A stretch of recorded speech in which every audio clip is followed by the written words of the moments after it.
Public ലൈബ്രറിയുടെ YouTube ചാനലിലേക്ക് സ്വാഗതം.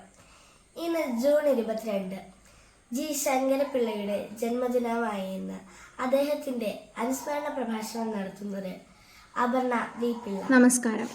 1930 ജൂൺ 22 തിരുവനന്തപുരം ജില്ലയിലെ ചിറയൻകീഴിൽ മലയാള നാടക സാഹിത്യ ചരിത്രത്തിലെ ഏറ്റവും തിളക്കമേറിയ അധ്യായമായി മാറിയ ഒരു പ്രതിഭ ജനിച്ചു.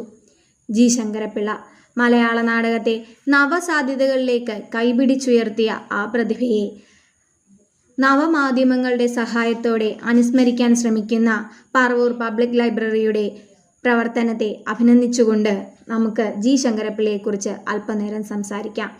പരീക്ഷണ നാടകങ്ങളുടെ വക്താവായിരുന്ന ജി ശങ്കരപ്പിള്ള സംവിധായകൻ, സാഹിത്യ ചരിത്രകാരൻ, ലേഖകൻ, അധ്യാപകൻ എന്നിങ്ങനെ ബഹുമുഖ പ്രതിഭയായിരുന്നു.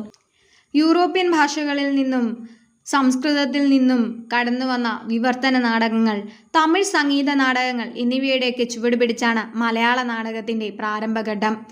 സാമൂഹ്യ വിമർശനം ലക്ഷ്യമാക്കി എഴുതപ്പെട്ട പ്രഹസനങ്ങൾ തുടർന്ന് എൻ കൃഷ്ണപിള്ളയും സി ജെ തോമസും തെളിച്ചിട്ടിരുന്ന നാടകവീതിയിലൂടെയാണ് ജി ശങ്കരപ്പിള്ള കടന്നു വരുന്നത്.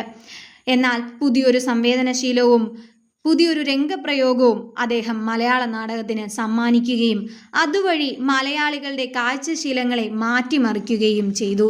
പരീക്ഷണാത്മക നാടകങ്ങളുടെ വക്താവായിരുന്ന ജി ശങ്കരപ്പിള്ളയുടെ ഓരോ നാടകവും ഓരോ പരീക്ഷണങ്ങളായിരുന്നു. നിലവിലിരുന്ന റിയലിസ്റ്റിക് നാടക സമ്പ്രദായത്തോട് ചേർന്നു പോകുന്നവയായിരുന്നു ഇടാൻ മറന്ന ഇഴ, റെയിൽപ്പാളങ്ങൾ, വിലങ്ങും വീണയും, വിവാഹം സ്വർഗത്തിൽ നടക്കുന്നു തുടങ്ങിയ ആദ്യകാല നാടകങ്ങൾ. പക്ഷേ അതിനുശേഷം അമച്ചർ നാടകങ്ങളുടെ പ്രാധാന്യം തിരിച്ചറിഞ്ഞതോടെ അദ്ദേഹത്തിൻ്റെ ശ്രമങ്ങൾ അമച്ചർ നാടകവേദിയെ കരുത്തുറ്റതാക്കി തീർക്കുന്നതിന് വേണ്ടിയായിരുന്നു. സാമൂഹ്യ വിഷയങ്ങൾ, പുരാണ ഇതിഹാസങ്ങൾ, ചരിത്രം എന്നിങ്ങനെ ഇതിവൃത്തങ്ങൾ വൈവിധ്യപൂർണമായിരുന്നു. ഒപ്പം അവതരണ സമ്പ്രദായത്തിലും അദ്ദേഹത്തിൻ്റെ നാടകങ്ങൾ വൈവിധ്യം പുലർത്തി. അക്ബർ ചക്രവർത്തി കേന്ദ്ര കഥാപാത്രമാകുന്ന സ്നേഹം എന്ന മതം, ബൈബിൾ ഇതിവൃത്തമാകുന്ന ഈ നീതിമാന്റെ രക്തത്തിൽ എനിക്ക് പങ്കില്ല, ഇതിഹാസങ്ങളിൽ നിന്നും കഥാംശങ്ങൾ സ്വീകരിക്കപ്പെട്ടിട്ടുള്ള ധർമ്മക്ഷേത്രേ കുരുക്ഷേത്രേ, ശരശയനം, ചൊല്ലു സഞ്ജയ ചൊല്ലു, കഥാസരിത്സാഗരത്തിൽ നിന്നും ഇതിവൃത്തം സ്വീകരിക്കുന്ന ആസ്ഥാന വിഡ്ഢികൾ എന്നിങ്ങനെ പ്രമേയ സ്വീകരണം എന്ന ഒരൊറ്റ ഘടകത്താൽ തന്നെ മികച്ചതായി മാറിയ നാടകങ്ങളുടെ എണ്ണം വളരെ വലുതാണ്. ജോലി സ്ഥലത്തേക്കുള്ള ട്രെയിൻ യാത്രകളിൽ നാടകത്തെക്കുറിച്ച് പറയുകയും ചിന്തിക്കുകയും ചെയ്യുന്ന ഒരു കൂട്ടം ആളുകളെ അദ്ദേഹം പരിചയപ്പെട്ടു. ആ കൂട്ടായ്മയുടെ ഫലമായാണ് ചിറയൻകീഴിൽ ലിറ്റിൽ പ്രസാദന തിയേറ്റർ രൂപപ്പെടുന്നത്. ലിറ്റിൽ പ്രസാദന തിയേറ്ററിൻ്റെ ആദ്യ നാടകം അഭയാർത്ഥികൾ രചനയും സംവിധാനവും ജി ശങ്കരപ്പിള്ളയായിരുന്നു. അഭയാർത്ഥികളിൽ 2 മിനിറ്റ് മാത്രം കടന്നു വരുന്ന ഒരു കഥാപാത്രത്തെ അവതരിപ്പിച്ചുകൊണ്ട് കയ്യടി നേടിയ ഗോപിനാഥൻ നായരെ നാം എല്ലാം അറിയും. പിന്നീട് മലയാള ചലച്ചിത്ര ലോകം കണ്ട മികച്ച അഭിനേതാക്കളിൽ ഒരാളായ ഭരത് ഗോപി.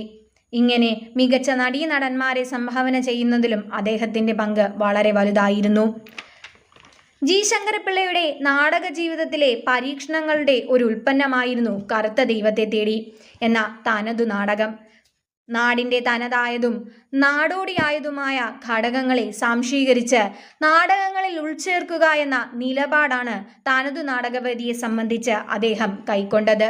പക്ഷേ തനതു കലകളെ അതേപടി നാടകവേദികളിൽ അവതരിപ്പിക്കുന്ന രീതിയിലേക്ക് തനതു നാടകങ്ങൾ മാറിയതിൽ അദ്ദേഹം ദുഃഖിച്ചിരുന്നു എന്നതും കാണാം. തൻ്റെ തനതു നാടക സങ്കല്പത്തെ എങ്ങനെയാണ് എന്ന് അറിയിക്കുന്നതിന് വേണ്ടിയിട്ടാണ് കറുത്ത ദൈവത്തെ തേടി എന്ന നാടകത്തെ ജി ശങ്കരപ്പിള്ള രചിച്ചത്. ദുരന്തബോധം ആധുനികതയുടെ ഉൽപ്പന്നമാണല്ലോ. ജി ശങ്കരപ്പിള്ള എന്ന ആധുനികന്റെ മികച്ച നാടകങ്ങളിൽ പലതും ദുരന്ത പര്യവസായികളാണ്. സ്നേഹദൂതൻ, മൃഗതൃഷ്ണ, ശരശയ്യ, ബന്ദി, പൊയ്മുഖം, ഭരതവാക്യം, കറുത്ത ദൈവത്തെ തേടി എന്നിങ്ങനെ പല നാടകങ്ങളും ഈ വിഭാഗത്തിൽ പെടുന്നവയാണ്. എന്നാൽ ഇതേപോലെ ഹാസ്യവും ആ കൈകൾക്ക് വഴങ്ങുമെന്ന് നമുക്ക് കാണാം. പ്രത്യേകിച്ച് ആക്ഷേപഹാസ്യം. നാടകരംഗത്തെ വിമർശനങ്ങളെ പരാമർശിക്കുന്ന ഭ്രാന്താലയം എന്ന നാടകം വളരെ പ്രധാനപ്പെട്ടതാണ്. അതുപോലെ തന്നെ രാത്രിഞ്ചരന്മാർ, ആനയും കുരുടന്മാരും, അണ്ടനും അടകോടനും ഇതൊക്കെ ജി ശങ്കരപ്പിള്ളയുടെ ഹാസ്യാത്മക നാടകങ്ങളാണ്. മനുഷ്യർ അനുഭവിക്കുന്ന ദാർശനിക സമസ്യകളെ ചർച്ച ചെയ്യുന്ന അനവധി ഏകാംഗ നാടകങ്ങളും ജി ശങ്കരപ്പിള്ള സമ്മാനിച്ചിരുന്നു.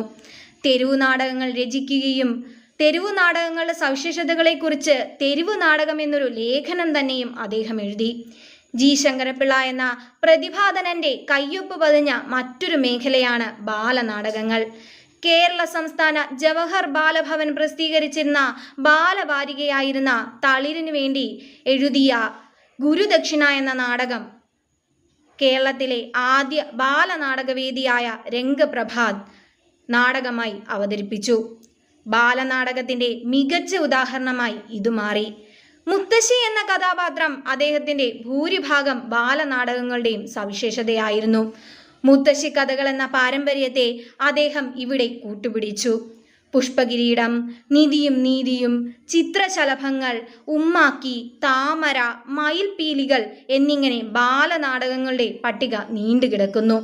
തികഞ്ഞൊരു നാടകകാരനായിരുന്നു ജി ശങ്കരപ്പിള്ള. അദ്ദേഹത്തിന്റെ ജീവിതത്തിലെ മറ്റൊരു നാഴികക്കല്ലാണ് നാടക കളരികൾ. 1957 ശാസ്താംകോട്ടയിൽ ആദ്യ നാടക കളരി സംഘടിക്കപ്പെട്ടു. ഇങ്ങനെ നാടക പഠനത്തിനായി സ്ഥാപനങ്ങൾ രൂപപ്പെടുത്തിയും ചർച്ചകളും ക്യാമ്പുകളും സംഘടിപ്പിച്ചും അദ്ദേഹം മലയാള നാടകവേദിയെ കൈപിടിച്ചുയർത്താൻ ശ്രമിച്ചു. നാടകത്തെ വരിച്ച് നാടകം ജീവിതമാക്കിയ മനുഷ്യനെന്ന MK സാനുമാഷിൻ്റെ ജി ശങ്കരപ്പിള്ളയെക്കുറിച്ചുള്ള വാക്കുകൾ ആവർത്തിച്ചുകൊണ്ട് ഞാൻ എൻ്റെ ഈ സംഭാഷണം ഇവിടെ അവസാനിപ്പിക്കട്ടെ. ഇത്തരത്തിൽ ജി ശങ്കരപ്പിള്ള എന്ന നാടകാചാര്യനെ ഓർക്കുവാനും അദ്ദേഹത്തെക്കുറിച്ച് 2 വാക്കു സംസാരിക്കുവാനും എനിക്ക് അവസരമൊരുക്കി തന്ന പറവൂർ പബ്ലിക് ലൈബ്രറിയുടെ ഭാരവാഹികളോടുള്ള നന്ദി രേഖപ്പെടുത്തുന്നു.